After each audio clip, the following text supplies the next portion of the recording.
À l'heure où le jeune État d'Israël s'est lancé depuis vendredi dernier dans une énième guerre pour sa survie contre l'Iran, notre parasha de Shlach Lecha justement nous livre le secret de l'invincibilité d'Israël. En effet, la mission catastrophique des 12 explorateurs partis espionner la Terre Sainte a conduit les enfants d'Israël à être condamnés à ne jamais rentrer au pays des Canaan. Mida keneged mida, la fameuse punition miroir.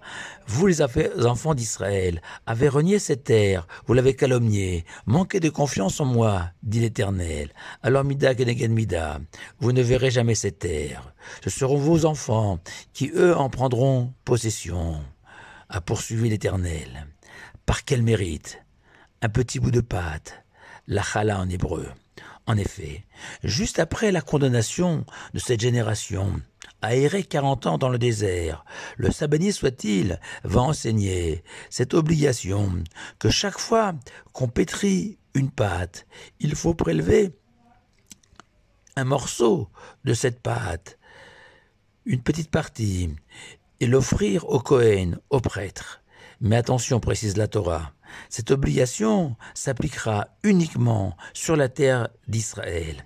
Et Rashi va ajouter une précision importantissime au nom du Sifri, que cette obligation de prélever cette challah de chaque pâte prendra effet dès les premiers pas des enfants d'Israël sur la terre promise, à peine le fleuve du Jourdain franchi, avant même d'avoir conquis cette terre sacrée, et ce contrairement aux autres obligations liées à la terre d'Israël, comme par exemple les prélèvements des différentes dîmes des récoltes, qui elles ne s'appliqueront seulement après les 14 années nécessaires à la conquête et au partage du pays des Canaan entre les 12 tribus, comme si la challah, ce petit bout de pâte, était l'indispensable passeport à présenter pour acquérir le droit de pénétrer sur la terre des patriarches. Pourquoi? La réponse se trouve dans la formulation de ce commandement.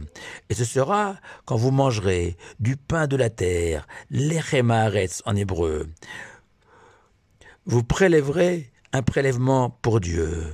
Lechem haaretz, le pain de la terre, expression étrange, comme si le pain pouvait provenir d'ailleurs que de la terre, à moins de se souvenir que la faute des explorateurs et des enfants d'Israël de cette génération a été, selon certains sages, d'imaginer qu'il était préférable de vivre éternellement dans le désert, dans cet univers merveilleux, protégé par des nuées divines, éclairées par des colonnes de feu, et surtout bénéficier de la manne céleste, lechem min hashamaim, ce pain tombant du ciel.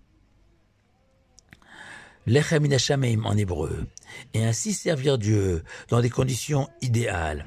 Alors que le projet de Dieu pour les enfants d'Israël était d'appliquer dans la Torah, dans la vraie vie, celle où on se nourrit de lechem haaretz, du pain de la terre, celui où il faut apprendre à travailler avec toutes les difficultés générées par une activité professionnelle et malgré tout rester un serviteur de Dieu à chaque instant par son honnêteté, sa droiture, à travers le temps que l'on réservera à l'étude, à la prière, sans jamais oublier son prochain et particulièrement les plus démunis, ses prêtres, ses kohanim, voient leurs existence au service du temple de Jérusalem, et enfin défi ultime, celui de bâtir un foyer juif, lieu de transmission de la Torah.